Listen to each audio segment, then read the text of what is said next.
Hi guys, welcome back to my channel. This is Lily Pilly Place and I'm Lexi. Don't forget to subscribe and like if you like this video because then you'll get to see more of them.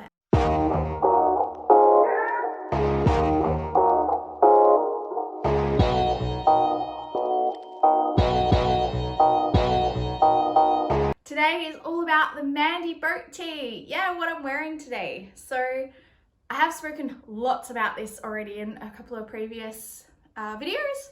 So the Mandy Boat Tee, the reason I'm so excited about it is because it's a free pattern. Now I did say in my first video that I wanted to be able to bring you things that were affordable as well. So I think, well, obviously free is the most affordable, isn't it? So why not do a free pattern?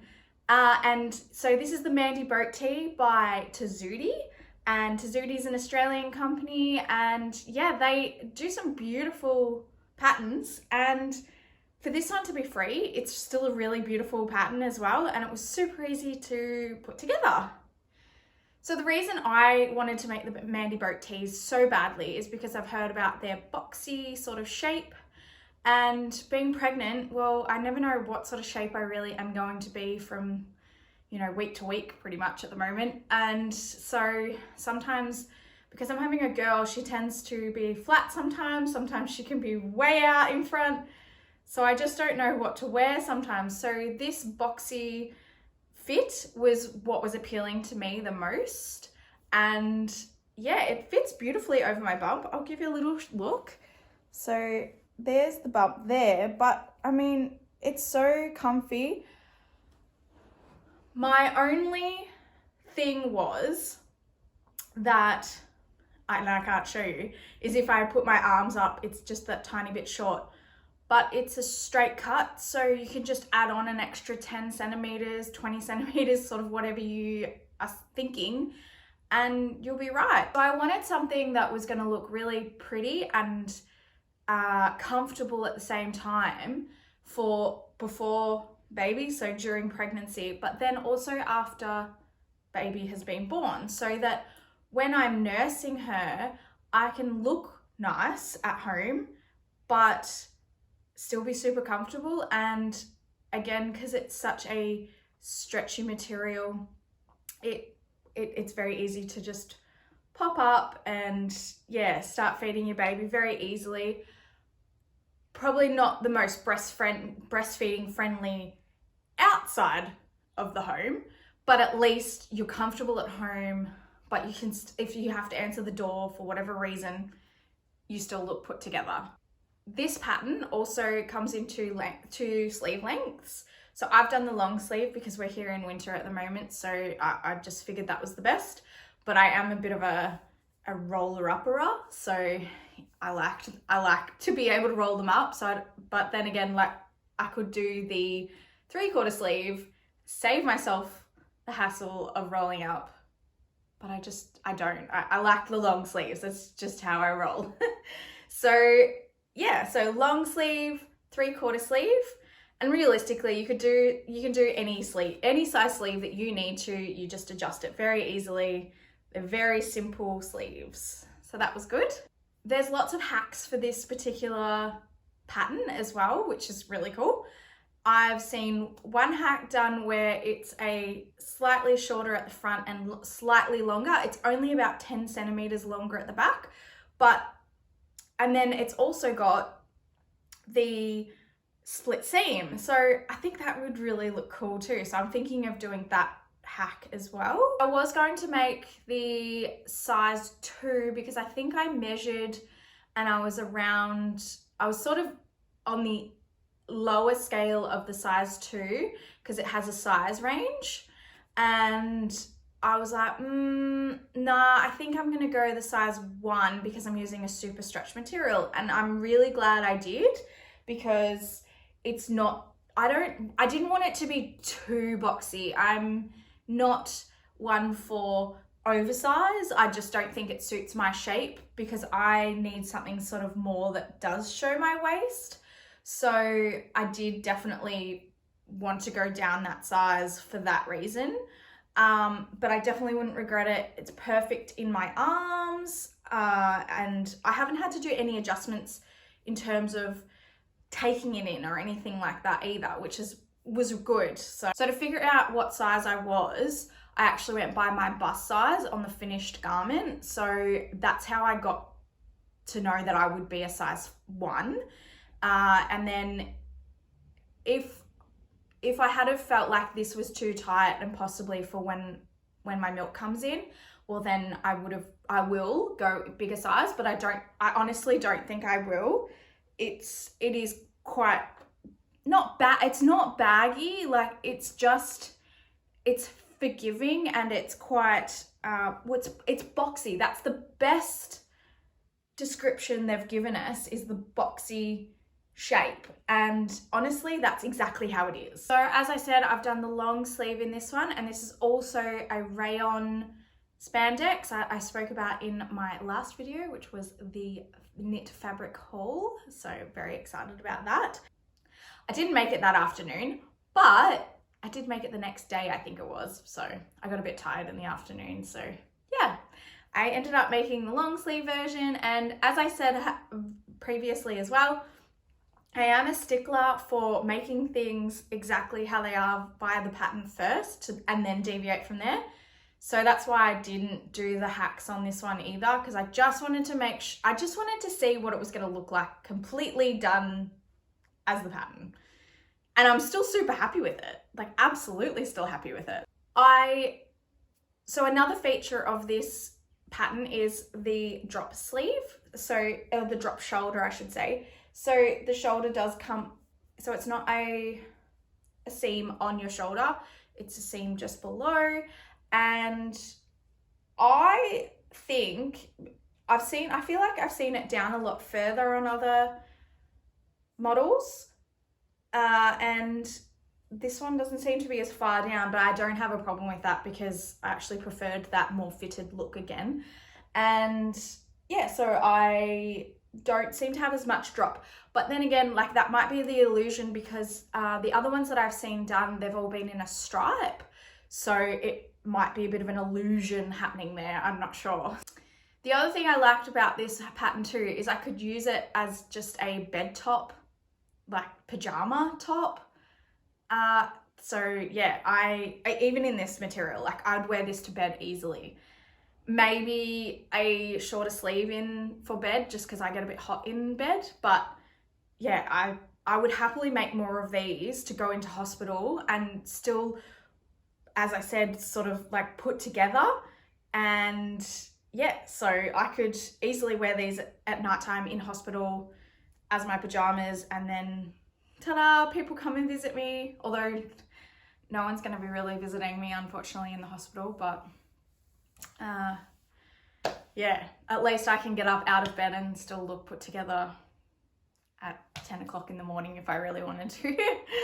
Now, it is the digital pattern that is free. You can buy the hard copy, but that will cost you $15 Australian. So just to let you know that. I know some people don't like to buy digital, but honestly, I love digital because it means that I don't have stuff laying around the house and I keep everything online.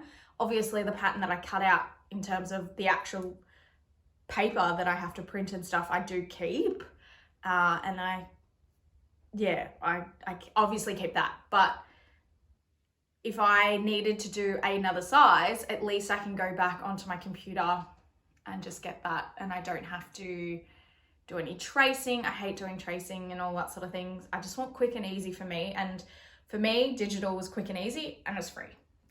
So I did say I had 2 meters of this material in my previous episode. And so I decided to make this top, and then I definitely had more than enough to make my little girl.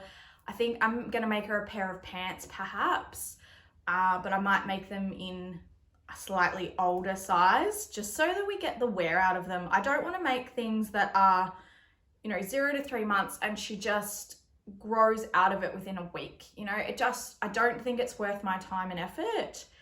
And I would, as much as I know how well these things wear and I could pass them on to other people, actually have a bazillion boys born around me at the moment. So I don't really have many people to hand-me-down them to, or they're already older than she's going to be. So that's a bit of a struggle. So I'm thinking of going that little bit older sizes. So yeah, we'll be either pants or a top, I think, and hopefully get enough to make her like a little headband. And then I made myself a scrunchie, which I always make for the tester, so I did that as well. The fabric recommendations on this pattern are a spandex lycra jersey blend. Not obviously all of them because they're pretty much all the same thing. So yeah, you need to have some sort of stretch. You need to have at least a 2-way stretch. This is a 4-way stretch, so that's why I went with it, because I wanted it to be super stretchy for breastfeeding and all that sort of thing as well. But yeah, minimum of 2-way stretch. Okay, let's speak about the stitching. So on the neck, you were meant to do, or with the option, you had the option to do the twin needle up here on the neckline. You can see up here. So I actually opted not to do the twin stitch because I've never done it before and I don't have the twin needle or anything like that. So I was like, no, let's just do the zigzag. So it says in the pattern that you can do either a zigzag stitch or the twin needle if you like. So it's totally up to you. They give you both options. It's just a matter of playing around with the tensions. So of course with my scrunchie, I played around with all the tensions, got it right. I actually wrote it down in my instruction books as well for my sewing machine so that I know for next time. So when I go and buy a rayon spandex blend like this one, I don't have to do a test. I probably still will because I love scrunchies, so I probably still will do a scrunchie, and just to make sure that it still is right. But write them down. When you find the right tension and everything, write it down, because who wants to have to go through that every single time? And I don't know about you, but I'm not going to sew with the exact same material every single time either. I mean, as much as I kind of have got a lot of the same material at the moment, now that I think about it, still, generally, people aren't as crazy as I am and don't all buy the same material. So yeah, that's just a little hot tip for you. Also, it does recommend you to do this on an overlocker, but you don't have to. Again, you can just do the zigzag stitch, and again, it'll tell you how to do that. That's fine. I have an overlocker. I was lucky enough when I was 21, my nan bought me an overlocker and a machine, a sewing machine, and it was the best thing she could have ever given me, and I can't be more grateful for that. The overlock doesn't always work for me. I'm not the best on the overlocker, but it did the job for this particular project. So that's all that really matters. And again, I tested the scrunchie with that tensioning and all that sort of thing before I did my garment. So yeah, I'm lucky enough to have the overlocker. But if you're not, don't worry about it. Just do a zigzag stitch. That's totally fine. On a previous sew I've done, I was a bit scared to use the overlocker because of the thickness of the material that I had. So I just did a zigzag stitch. The stitching wasn't 100% in terms of the tension, but it's fine. It still looks okay. So it's just play around with it and see how you go. Oh, one other thing I wanted to talk about too is what you do is you do the seams and everything up here, but then your final, I think it's the last stitch, the last little step, you do a little extra stitch just here. Now I probably didn't really need to do it because I haven't got stripes. So what it's intended for, I think, is more to give you more of a chevron look when you do a striped material, and it does look really cool. So if you want to have a look at other people's versions with stripes and see what I'm talking about, Google Mandy Boat Tee and there's heaps of things that come up too. So that's really cool. Yeah, so I've done that, but I don't think I really needed to. Having said that though too, is it has brought my neckline in a little bit further, which means that my bra doesn't show. Not that it really showed anyway, but it's just that little bit of extra security. And I do have drop shoulders, so my bra tends to have to sit a bit higher as well. So there you go. That's the Mandy Boat Tee. I hope you enjoyed this little video. Don't forget, thumbs up and press the subscribe button. And if you like to get little notifications, sure, click the notification button so that you know when I've put up a new episode for you. Have a great day. I'm going to actually go for a walk with my friend. Even though we're in lockdown, going for a walk. And I'm hoping to get some really cute little photos of some mushrooms, because up that way they have some beautiful mushrooms that come out. So we are going to go mushroom hunting, but not to eat, just for photos. So have a great day. It is Wednesday, so have a great hump day. Bye. The reason I really loved this, my tensions weren't 100%, but what did I just say? Did I just say 100%? I really can't talk today.